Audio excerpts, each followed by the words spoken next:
대설법 받듭니다. 학사원 오경희 교감 교무님 모십니다. 반갑습니다. 반갑습니다.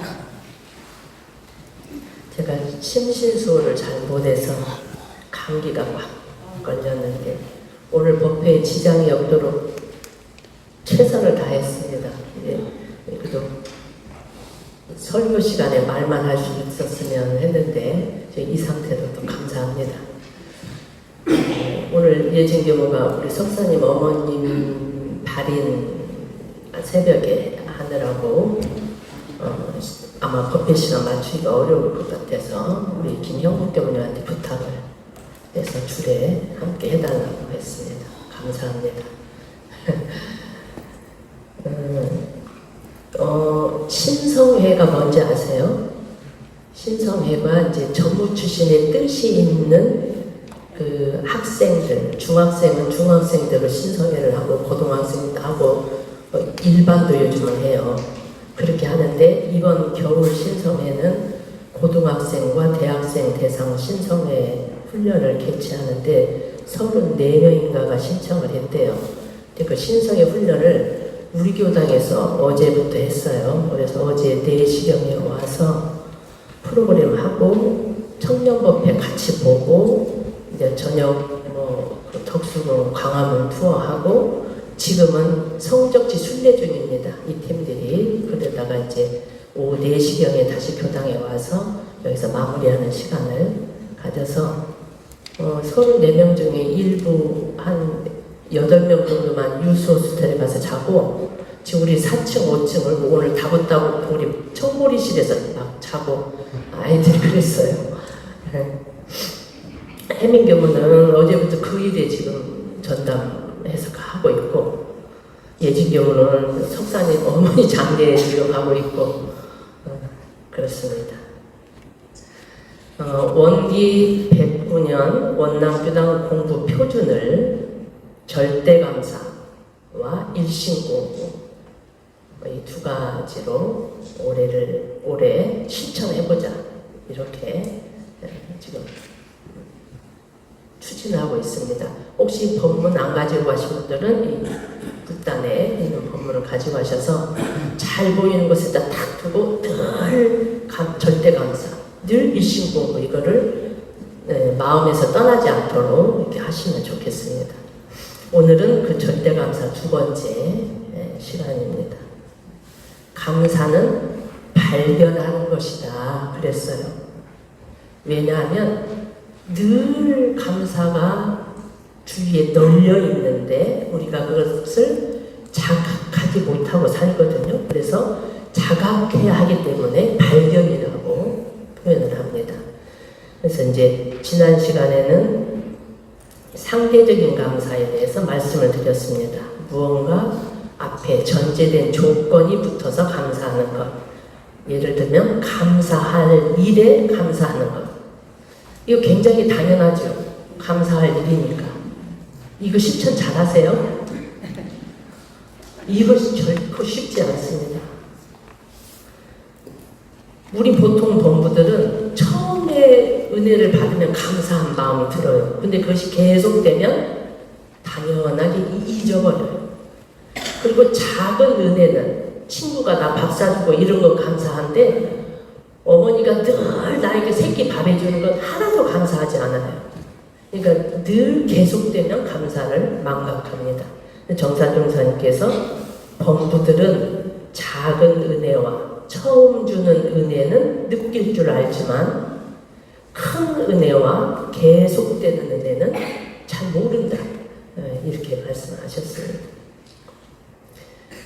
그것도 쉽지 않은데 이제 한 단계 더 높여서 원망할 일도 감사로 돌리자. 이게 이제 2번째 단계예요. 예를 들면 내가 눈이 안 보인다. 귀라도 들려서 감사합니다. 사고가 나서 팔을 다쳤다. 아이고 다리는 멀쩡해서 감사합니다. 이렇게. 그러나 이거 굉장히 어렵죠. 그거 하기 쉬워요? 이거 굉장히 어려운데 그래도 이것도 뭔가 전제된 것이 있다는 거죠. 그래서 이 감사는 유의의 감사다. 상대적인 감사다. 이제 이렇게 이름을 지어본 겁니다. 오늘 가장 성숙한 감사, 최고 수준의 감사를 말씀드리기로 했어요. 전제된 조건이 없는 감사. 그래서 무조건 감사다. 매 순간 경계마다 무조건 감사하는 겁니다. 이게 가능할까요?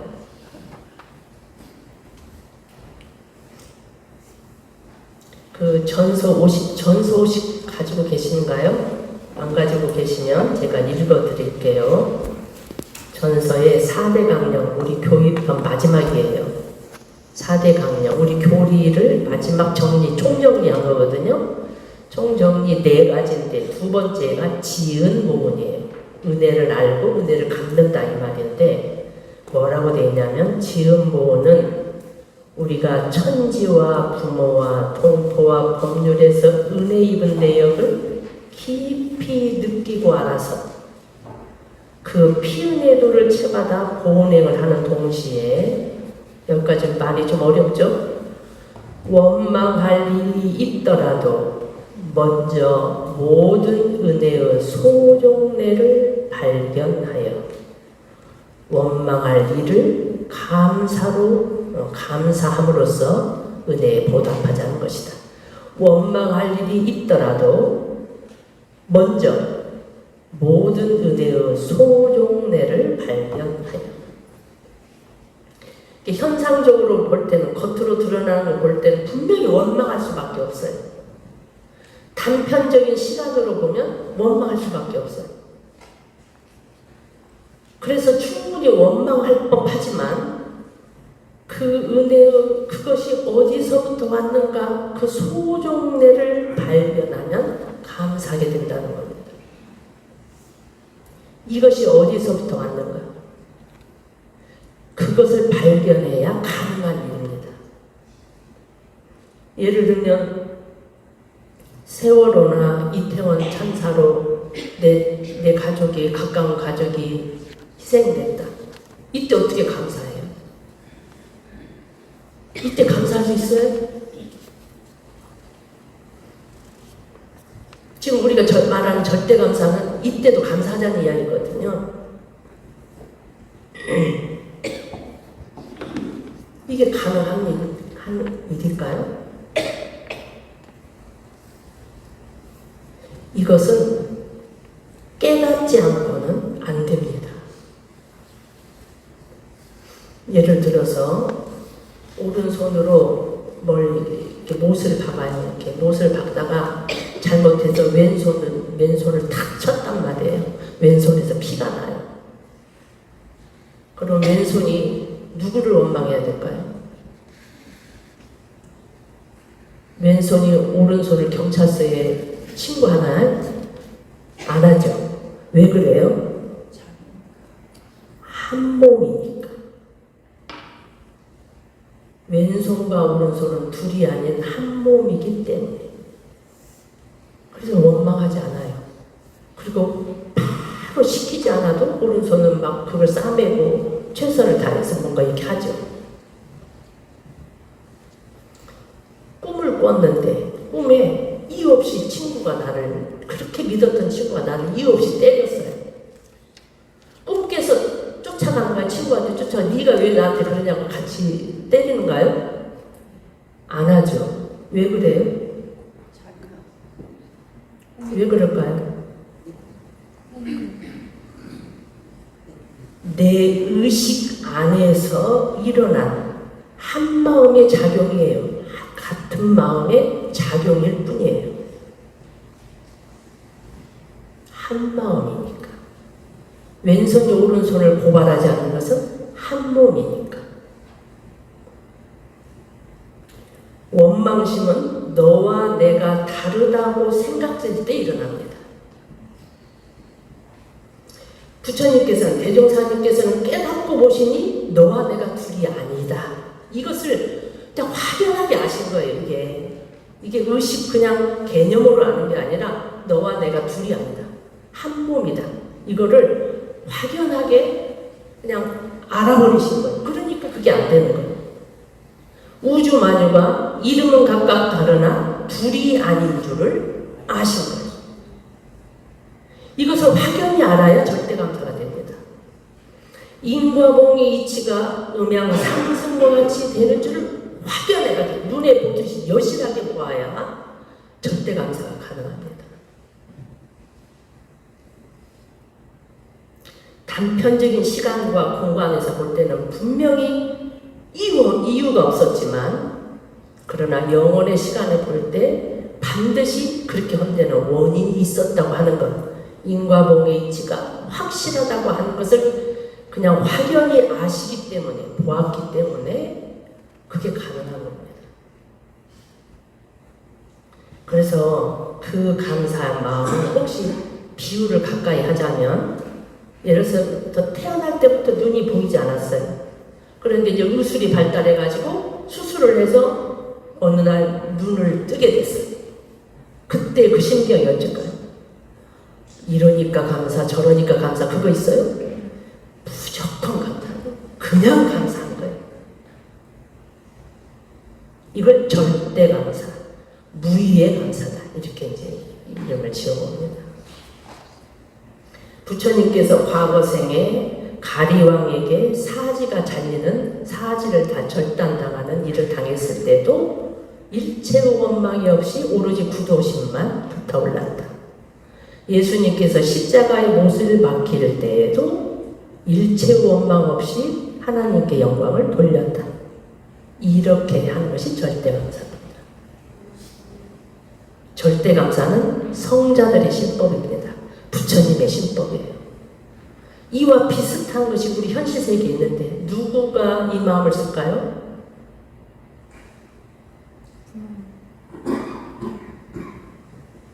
어머니가 자식에게는 되게 그렇게 해요. 그러지 않나요?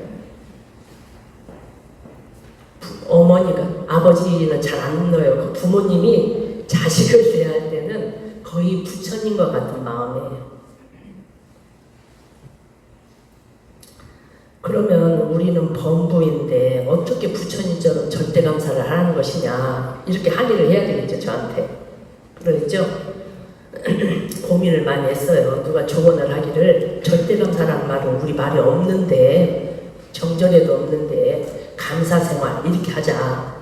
근데 내가 이제 우리 해민교만랑 예진교만 물어봤더니 감사생활 해갖고는 이게 잘 이렇게 뭔가 감도가 떨어져서 안 돼. 절대감사 해야 된다.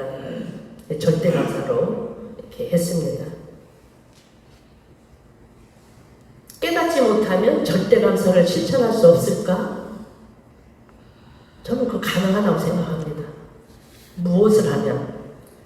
부처님, 대종사님 말씀을 굳게 믿으면, 그리고 늘 유념해서 실천하면 저는 가능하다고 생각합니다. 무엇을 믿어요?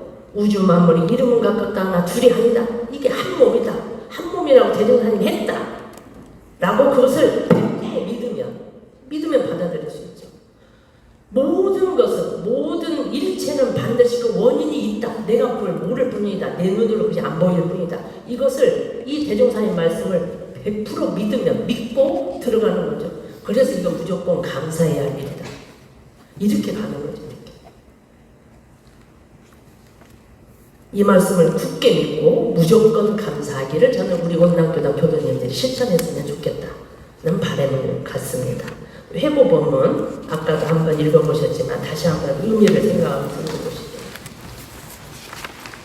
대종사께서 사흘을 내실 때 우주의 진리를 은으로 보고 내신 것이지 원망병이든 세상을 보시고 원망병만 낫게 하려고 내신 것이 아니다.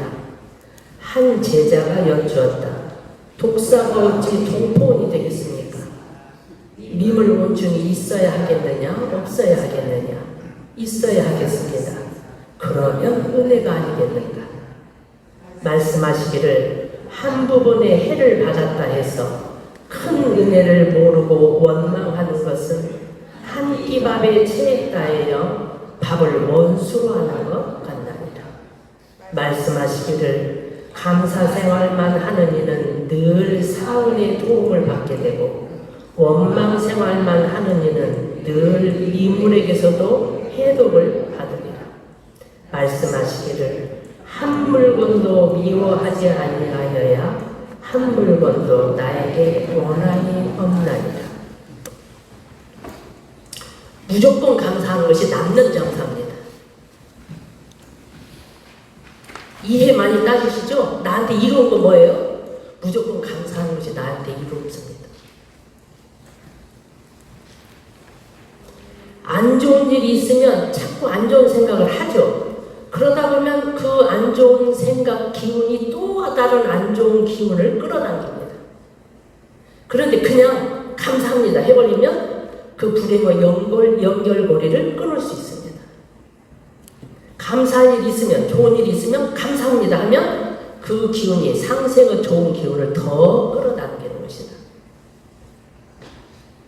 어떤 스승이 말을 했대요. 남이 잘 되는 것을 보고 기뻐하면 성공한다. 그러니까 제자가 아니 저는 남이 잘 되는 것 보면 화가 벌컥 나는데 어떻게 그렇게 하면 이게 화내고 그러면 성공을 못하는 겁니까? 그러니까 그러면 성공을 못한다. 그랬대. 그러니까 그럼 어떻게 할까요?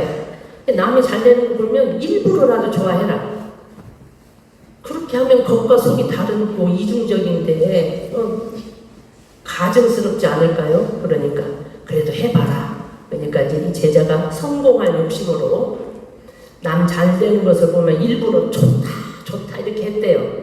한 100일쯤 되니까 저절로 여기서부터 좋다가 나오더랍니다. 이게 일부러라도 감사합니다 이걸 주문 내부듯이 하면 어느 날부터 감사심이 실제로 솟아날 겁니다. 이것이 수행입니다. 이것이 공부예요. 이중적이다 그렇게 생각하지 마세요. 이중적이다 하더라도 내가 기도를 할 때도 기도 일심이 안 된다 해서 안 해버리면 늘 그 상태입니다. 일심이 안 돼도 기도를 자꾸 하고 또 하다 보면 참회심이 안 나더라도 하다 보면 나중에 그것이 업장이 엷어지면서 참회의 마음이 우러납니다. 그러듯이 감사합니다를 말로만 해도 자꾸 하면 그것이 감사심이 솟아납니다.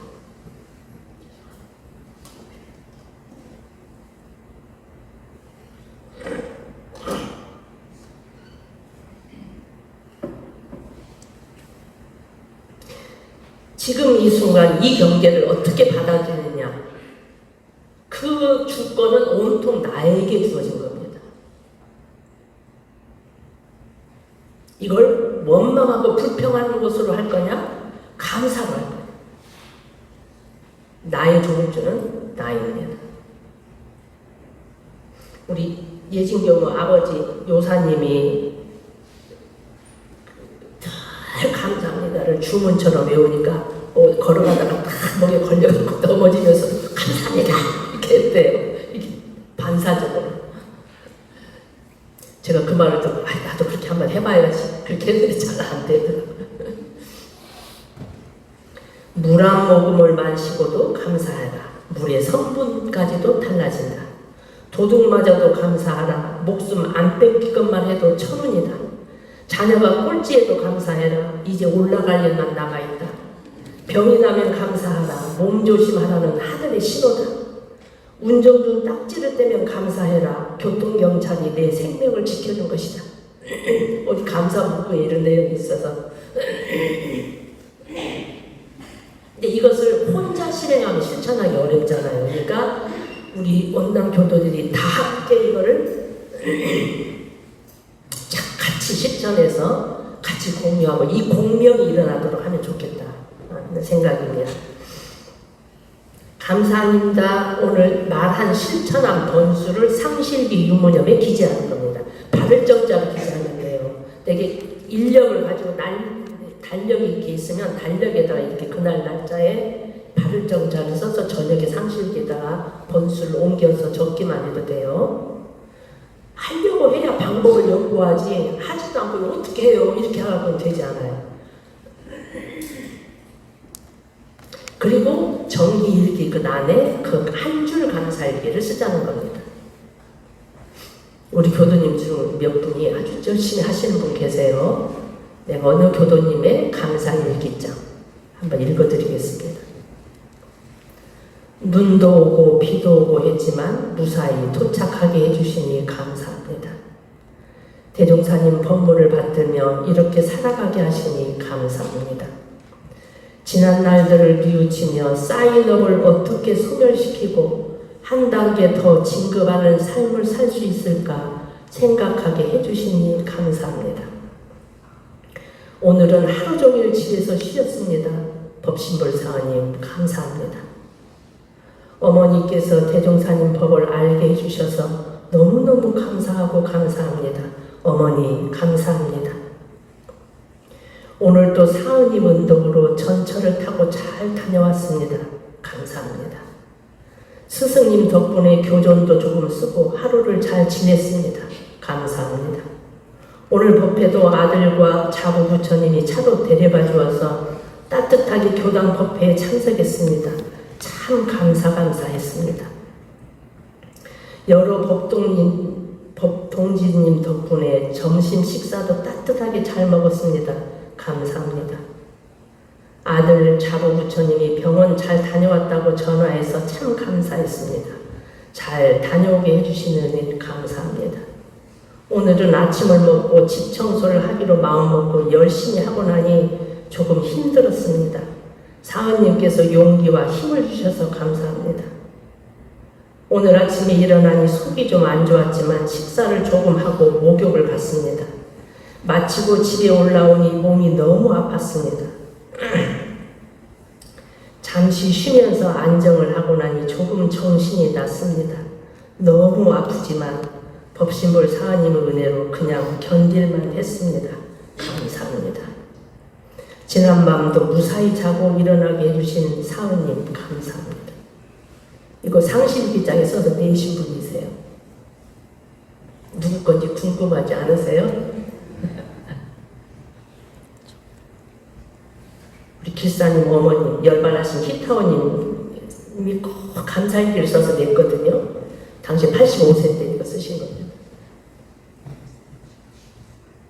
제가 이걸 새삼스럽게 읽으면서 너무 감동이 돼서 한번 읽어드려야 되겠다 이 생각이 들었습니다. 지금 이 순간 나에게 다가온 이 경계는 그냥 온 게 아니다. 내가 뿌린 씨앗의 결과로 온 겁니다. 그렇기 때문에 내가 뿌린 건데 누구를 원망한다고 얼마나 어리석은 부처님이 볼 때 이것을 감사로 응접할 것인가 원망 불평하는 것을 응접할 것인가는 나에게 달린 겁니다. 저는 우리 원남교당 교도님들이 이 감사 열풍을 일으켜서 우리 교도님 가정과 이웃과 세상에 상생의 파동이 막 일어났으면 좋겠습니다. 무조건 감사합니다. 속으로는 원망이 돼도 말은 감사합니다. 그렇게 한번 해보면 좋겠습니다. 주문처럼 하셔서 단에서도 이걸 공유하시고 일기도 그렇게 한번 써보시고 이거 좀 쉽지 않나요? 이렇게 한 줄 쓰는 거? 그거 없으면 그냥 감사합니다. 이렇게 쓰시는 거예요. 그냥 감사합니다. 그거에 쓴 것과 안 쓴 건 다릅니다. 말 그냥 한 것과 안 한 건 다릅니다. 그냥 눈 뜨면서 감사합니다. 한 것과 안 한 것은 다른 제가 해보니까 달라요. 그렇게 합니다. 그래서 법동지들끼리도 이걸 공유하고 해서 감사 열풍을 일으켰으면 좋겠습니다. 이제 다음에는 일심 공부를 제가 설명을 할 거고 이제 조금 우리 교도님들이 이 열기가 식는다 싶으면 또 감사 일기 좋은 일기 제가 한번 읽어드려서 한번 각성을 하고 이렇게 해보도록 하겠습니다.